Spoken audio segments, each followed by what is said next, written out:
रोज महामंडल विधान की आराधना लगभग समापन की ओर है। मानवस्तर पर्वत की पूजन आपने की है और कल सीधा मानवस्तर पर्वत के बाद अष्टानी का पर्व की मतलब नंदीश्वर जी की पूजन।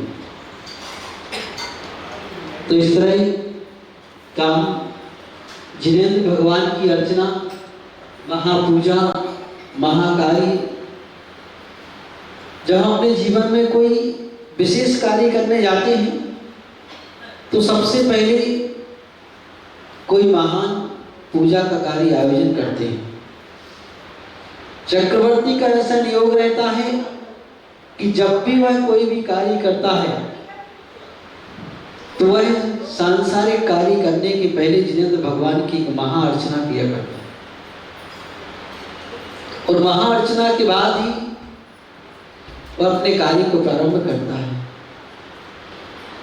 तो ऐसा इसलिए करता है कि महाअर्चना करने से जीवों का पुण्य की वृद्धि हो जाती है और जब पुण्य की वृद्धि हो जाए तो फिर सारे कार्य आसानी से सफल हो जाते, सहज हो जाते। ऐसा जिन आगम में बताया गया है।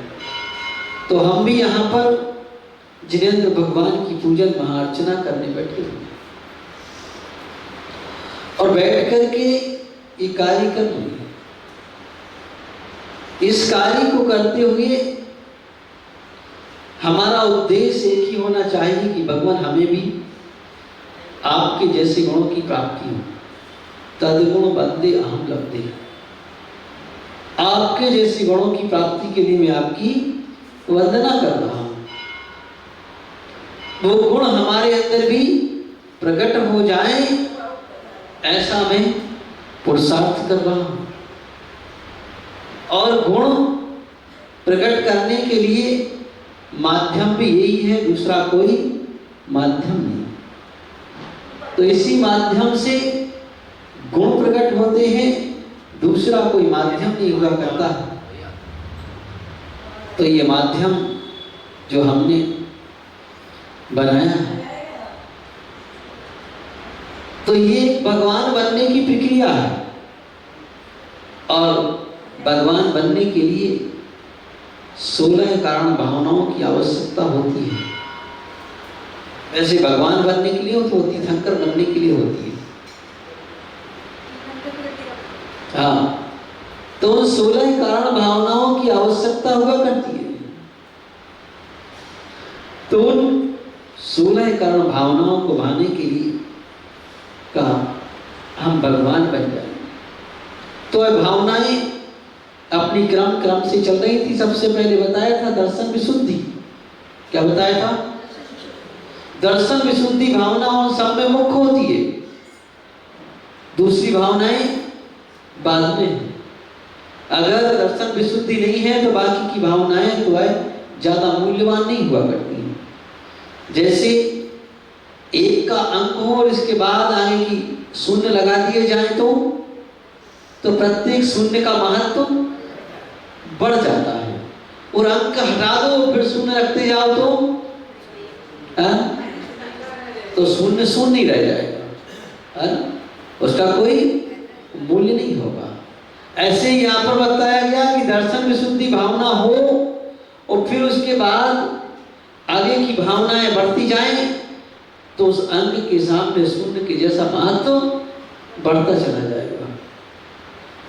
और अगर दर्शन विशुद्धि भावना नहीं है फिर उसके बाद हमारी सब कुछ है। दर्शन विशुद्धि के बगैर विनय संपन्नता भी है, सबकी विनय भी करते हैं, शील आदि का पालन भी करते हैं, ज्ञान का अभ्यास भी करते हैं जिसको अभीष्ट ज्ञान उपयोगी कहा जाता है, और संवेग भी हो, बड़े वैरागी जीवन जीते हो, शांत प्रणामी रहते हो और शक्ति दस्ता पर त्याग भी करते हो और साधु की सेवा भी करते हो, इसको साधु समाधि कहते हैं, और वैयाकरण भावना भी करते हो। तो ये सब करने पर भी का ये सब का निर्मूल्य जैसी हो जाए। पुण्य तो देगी, ऐसा नहीं कि नहीं देगी, क्योंकि जिनागम में कहा है कायवान बना कर्मयोगा शुभ पुण्यस्य और अशुभ पापस्य। का मन वचन और कार्य की क्रिया से पुण्य का अर्जन होता है। शुभ करने से शुभ क्रिया करने से पुण्य आता है, शुभ क्रिया करने से पाप का अर्जन होता है। तो ये सब तो कार्य होगा, लेकिन फिर भी क्या उसका मूल्य उतना ज्यादा नहीं हो पाएगा। तो इसलिए उसके महत्व को, उसके मूल्य को बढ़ाने के लिए यहाँ पर बताया जा रहा है कि आखिर उसका महत्व मूल्य का उस दर्शन विशुद्धि भावना से बढ़ता है। तो अब उस दर्शन विशुद्धि भावना के बाद में आगे बताती है कि वैया व्रत के बाद में कहा था अरहंत भक्ति भावना, और अनंत भक्ति भावना के बाद में कहा हुआ है आचार्य भक्ति भावना। तो इन पंच परमेश्वरी भगवान की भक्ति की भावना यहाँ पर होना चाहिए। पहले साधु समाधि बता दिया गया, अनंत भक्ति भावना, साधु भक्ति भावना और बहुश्रुत से मतलब उपाध्याय की भावना। और तो इस तरह पांचों परमेश्वरी की भावनाएं बता दी। और प्रवचन भक्ति का मतलब होता है जिरवाणी की भक्ति श्रवण। तो यहां पर पंच परमेश्वरी भगवान की आराधना बता दी गई। तो इन पंच परमेश्वरी भगवान की आराधना हमारे लिए बड़े मनोयोग से करना चाहिए। और अनंत भगवान की भक्ति का इसलिए की जाती है, तो सबसे पहले तो कहा हुआ है कि भक्ति हमारी निष्काम होना चाहिए। निष्काम से मतलब कोई डिमांड के साथ भक्ति नहीं होना चाहिए कि भगवान हम आपकी भक्ति कर रहे हैं तो हमें ये प्राप्त हो जाए। लेकिन कुछ चीजों में डिमांड भी होती है, निष्काम नहीं होती है। डिमांड तो हर चीज में होती है, लेकिन यहाँ पर कुछ चीजों की डिमांड नहीं बताई जाती। मांग रखना है तो कैसी रखें? तो भगवान से भी तो मांगते हैं, है ना, भजन गाते हैं कि भगवान तुझसे मांगते ही रहते हैं, है ना, सांझ सवेरे। तो क्या भगवान तुझसे मांगते ही रहते हैं सांझ सवेरे? मांगने वाला नहीं है, ठीक बात है, मांग लो सांझ सवेरे, कोई बात नहीं। लेकिन क्या मांगना है ये महत्वपूर्ण चीज है ना। मांगना ये है कि भगवान से मांगते तो सब हैं। भगवान से साधु भी मांगते हैं, श्रावक भी मांगते हैं, मांगते भी नहीं, सब मांगते हैं। लेकिन दोनों के मांगने में अंतर है। भगवान क्या मांग रहा है? साधु मांगते हैं, रोज मांगते हैं, दिन में 2 बार मांगते हैं, सांझ सवेरे मांगते हैं। क्या मांगते हैं? वो कहते हैं दुखको कामको वोइनाओ सोयगमनम समाइवनम जिनको संपत्ति हो वज्जम। ये मांगते हैं वो हमेशा, जिनको संपत्ति हो वज्जम का, जिनेंद्र भगवान की गुण रूपी संपत्ति की हमें प्राप्ति हो, इसको हमेशा मांगते हैं, कभी कम नहीं करते। तो क्या मांगते हैं? दुखको, दुखों का क्षय हो, है ना। अब कोई क्या भगवान से सुनना मांगा जाता है सब कुछ, अब भगवान से नहीं मांगे तो किससे मांगे? हाँ, तो दुखको, दुखों का क्षय हो, कामक हो, कर्मों का क्षय हो, वो ही लाओ बोधि की प्राप्ति हो, सुगति में गमन हो, अच्छी गति में हम जाएं, जिन्हें गुण संपत्ति हो बच्चा। और कहा है कि जिनेंद्र भगवान की गुण रूपी संपत्ति की हमें प्राप्ति हो। तो इस तरह कई चीजें सब मांगते हैं, और ये मांगना का अच्छी भावना है, शुभ भावना है, इसलिए इसको मांगने के लिए कहा हुआ है। किसने कहा है? पूज्यपाद स्वामी ने 10 भक्तियों में ये सब बातें लिखी हुई है, भक्ति संग्रह के अंतर्गत। ये चीजें हमें मांगने की आवश्यकता है, इनको हम मांगे। तो कहा कि भगवान से मांगने में कोई परेशानी नहीं, लेकिन जे चीजें मांगेंगे तो बाकी चीजें तो अपने आप स्वयं भी मिल जाएंगी। तो कहा इनका मांगने का हमारा बिल्कुल भी निषेध नहीं हुआ करता है। तो इस तरह हम भगवान के सामने इन सब चीजों को मांगे, और उन सब में, इन सब के प्रति का इसके अलावा और भी कुछ मांग सकते क्या? जब मांग लिया एक बार कि सुगति में गमन हो, अच्छी गति में गमन हो, तो और क्या मांग? फिर लोग कहते हैं कि भगवान से और कुछ नहीं मांगना चाहिए। अरे हम कहते हैं सब कुछ मांगो भगवान से। भगवान से मांगो कि भगवान निदान करो कि भगवान इस पूजा का फल हमें ये मिले कि हम स्वर्ग में जाके सौधर्मिंद्र बने। क्या बने? सौधर्मिंद्र।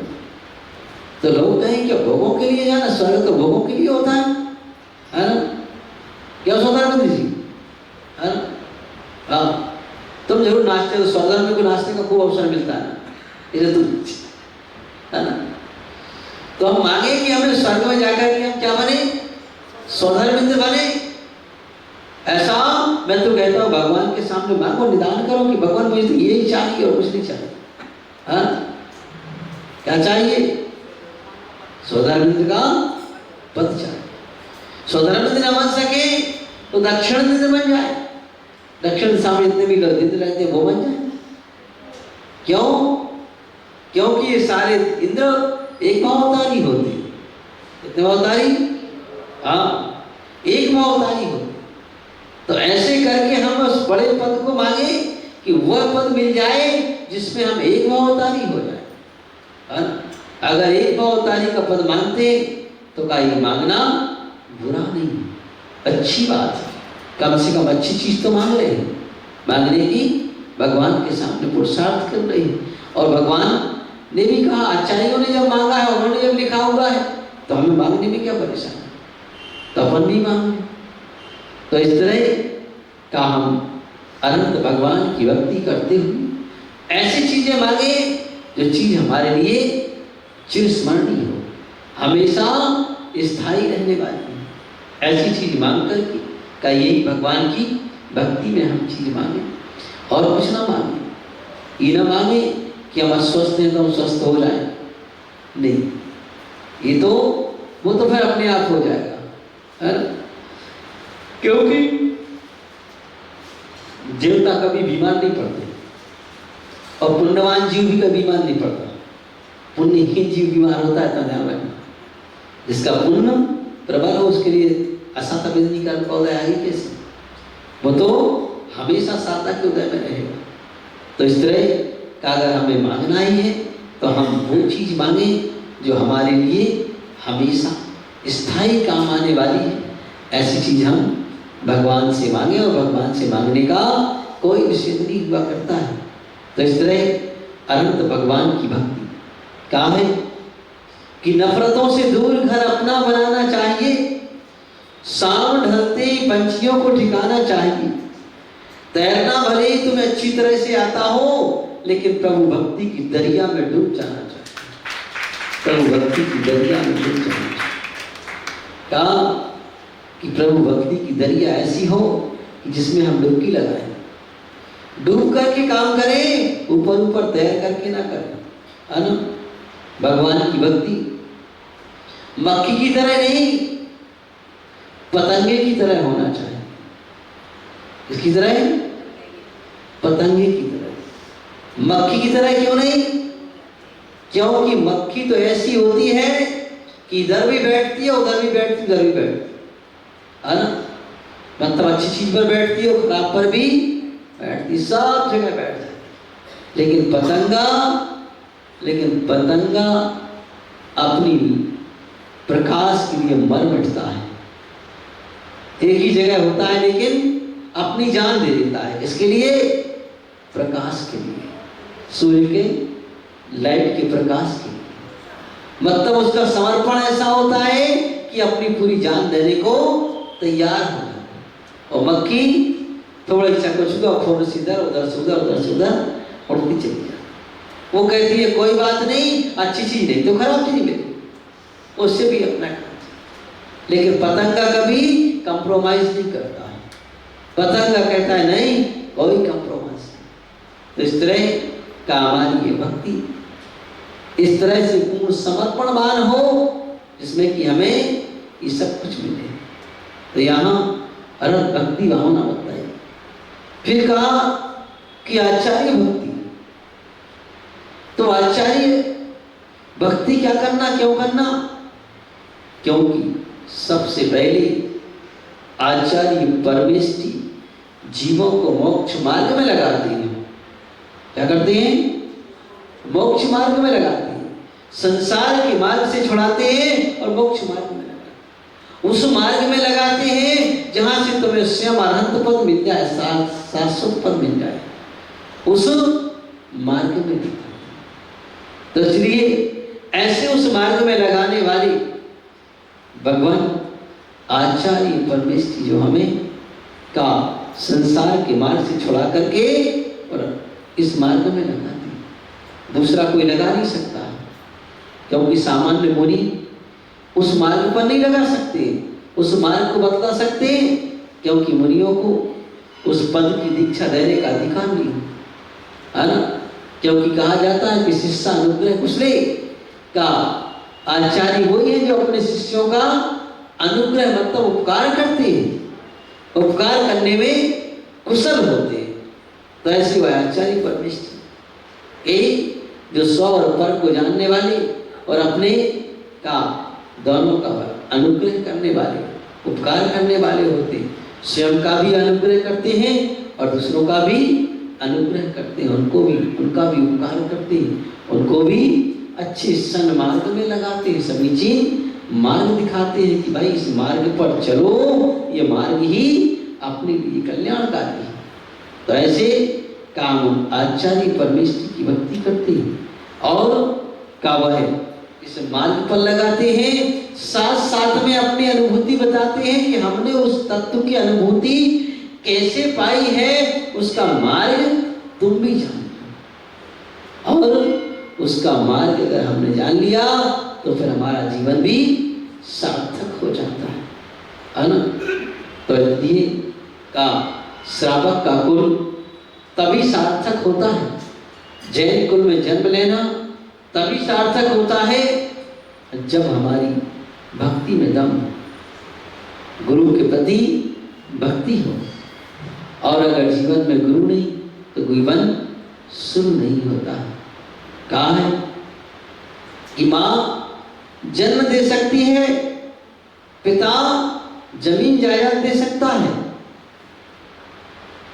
मित्र जश्न दे सकते हैं, पत्नी जवानी दे सकती है, लेकिन जीवन का सही मार्ग और सही राह एक मात्र गुरु ही दिखा सकते हैं, दूसरा कोई भी दिखा सकता।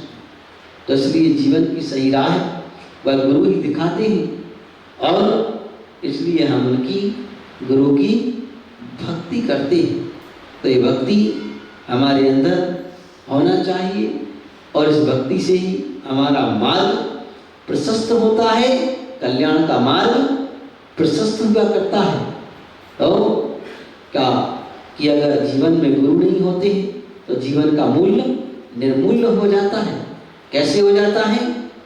क्या जैसे पानी के बगैर नदी बेकार होती है। क्या होती? पानी के बगैर नदी बेकार होती है, अतिथि के बगैर आंगन बेकार होता है, पैसे के बिना जेब बेकार होती है और प्रेम के बिना संबंध बेकार होते हैं और गुरु के बिना जीवन बेकार होता है। तो बंधु का इन सब चीजों की हमें आवश्यकता होती है कि अगर ये सब चीजें हमारे जीवन में हो तो हमारा जीवन सार्थक हो जाता है, वरना जीवन हमारा बेकार चला जाता है। तो गाइस अमूल्य जीवन को हम आचार्य भक्ति में लगाएं और उनसे ही हमें कुछ शिक्षा प्राप्त होती है, उसको हम पाएं। और इन सब में हम सबसे पहले एक संकल्प करते हैं। क्या संकल्प करते हो आप पूजन के बाद? शास्त्रा अभ्यासो विपत्ति, शास्त्रों का पठन हो सुखदा लाभ। क्या करते हो? सबसे पहला संकल्प करते हैं कि शास्त्रों का हो पठन। हमारे जीवन में हम जिनवाणी का पठन पाठन करते रहें। तो जिनवाणी का पठन पाठन करने जिसका नाम बहुसुध भक्ति है। तो इस बहुसूत्र भक्ति से जिनवाणी के पठन पाठन से हमें क्या मिलेगा? कुछ मिलता है क्या? बहुत कुछ मिलता है, लेकिन जीवन में आ जाए ये बड़ी महत्वपूर्ण बात होगी। खाली पढ़ लेने का नाम पठन पाठन कर लेना नहीं है, पढ़ करके जीवन में उतार लेने का काम, उसका नाम पठन पाठन की सार्थकता है। तो एक बार एक शिव जी तीर्थ यात्रा के लिए जा रहे थे, गांव के रहने वाले थे। गांव से बैठ के तीर्थ यात्रा के जाते समय गाड़ी शहर में पहुंची तो शहर से भी कुछ व्यापारी तीर्थ यात्रा के लिए बैठ गए, दिल्ली शहर से मान। और वह व्यापारी बैठ करके चर्चा करने लगे, क्योंकि जो व्यक्ति जिस काम में रचा पचा रहता है उसकी चर्चा ज्यादा करता है। और ये स्वाभाविक बात है, क्योंकि उसको उसी चीज का अभ्यास है, उसी चीज में वह लगा हुआ है, इसलिए उसकी चर्चा स्वाभाविक होती है। तो जो व्यक्ति जिस काम में लगा हो उसकी चर्चा विशेष करता है। तो वह व्यापारी बैठ करके अपने व्यापार की चर्चा करने लगे और कहने लगे कि अगर इस बार इस चीज का स्टॉक कर लिया जाएगा तो माला माल हो जाएंगे। वह छोटा व्यापारी भी उसी का था, तो उसने कहा क्यों ना इनके अनुभव को अपन भी ले लें। जब कोई अपना अनुभव बता रहा है तो उस अनुभव को अपने जीवन में अवश्य ले लेना चाहिए। जब अनुभव बताया जा रहा है तो ले लो। तो संयोग की बात कैसा ही वह अपना अनुभव बता रहे थे और उन्होंने अपने अनुभव को, तो उन्होंने कहा हम अपन तो यात्रा जा रहे हैं, क्यों ना इस यात्रा का लाभ ले लिया जाए। तो उन्होंने अपने तीनों बेटों को पत्र लिख दिए और पत्र लिखकर के लाल डिब्बे में डाल दिया अगले स्टेशन पर कि इस तरह की चर्चा चल रही है, ये चर्चा देख लो आपकी जैसी अनुकूलता। तो उस चर्चा के बारे में भी लिख दिया और तीनों बेटों का अलग अलग पता लिखा और पता लिख करके डाल दिया। अब चूंकि पास में ही था और थोड़े ही समय में तीनों बेटों को पत्र मिल गया। पत्र को देखा, किसका पत्र है, किसका है? लगता है सबको नींद आ रही, थक गए लगता है ना, खूब नचाया लग रहा है है ना। हाँ, तो कहा कि भाई तीनों को पत्र मिल गए और पत्र को देखा। एक बेटे को पत्र मिला, पत्र को देखा, सबसे पहले पत्र आता था पुराने जमाने में, क्या देखते थे? क्या देखते थे? हाँ, सबसे पहले तो कहाँ से आया, पढ़ते बाद में थे, है ना। पोस्ट कार्ड आएगा तो कहाँ से आया, है ना। फ्रॉम में क्या लिखा हुआ है, कहाँ से। अब जैसा पता पढ़ते थे वैसा आनंद आता था, और ही क्या नहीं कहना, है ना। हाँ, बच्चों को मिल जाए मामा जी का पत्र हो तो विशेष खुशी होती थी, अरे मामा जी का पत्र है ना। और बच्चों को पापा को मिले तो दूरी खुशी पड़ जाती है, अरे साले का पत्र आ गया, है ना। चलिए, तो क्या हुआ, पत्र पढ़ते ही कान। तो पहले पत्र में देखते कहाँ से आया है। तो एक बेटे ने पत्र देखा, बड़े बेटे ने पत्र, अच्छा पिताजी का पत्र, तीर्थ यात्रा जाते हुए याद किया, पिताजी के पत्र को माथे से लगाया और बढ़िया पहुंच के साफ करके, अच्छा बढ़िया एक और कागज बुलाया, उसके अंदर रख दिया बंद। पिताजी का पत्र है, इसका है पिताजी का पत्र। बड़ी खुशी हुई, पिताजी का पत्र, पिताजी का पत्र, है ना। दूसरे बेटे को पत्र मिला, उसने भी बढ़िया पढ़ा, देखा पिताजी का पत्र है, पढ़ लिया, पिताजी ने पत्र लिखा है, बहुत अच्छा लिखा है ना। और आनंद आ गया, बढ़िया, उसने भी पहुंच करके रख लिया।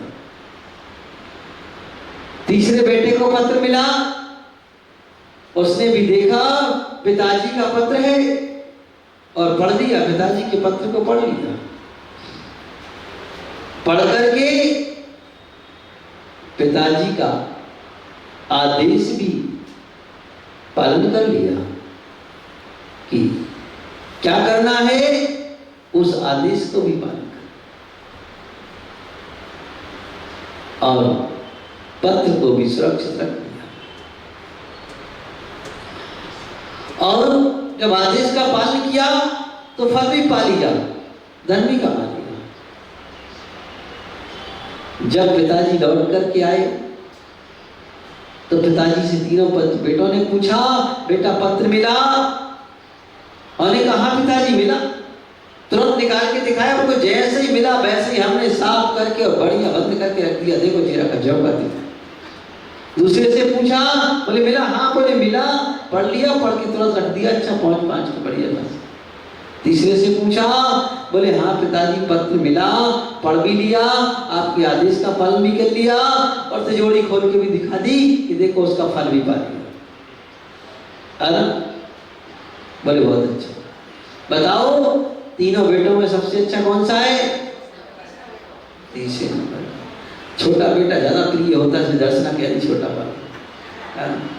हाँ, तो कहा है ऐसी का कि ये तो उनकी बात होगी। अब यहाँ अपनी बात चल रही, बहुश्रुत भक्ति भावना। इसका अर्थ कि हम यहाँ पर बताना चाहते हैं कि ये 3 बेटे का कौन है पिताजी? नहीं पता। हमारे ये पूज्य पिताजी बैठे हुए अनंत भगवान, जिन्होंने हमें दिव्य ध्वनि रूपी पत्र दिया, जिन्होंने रूपी पत्र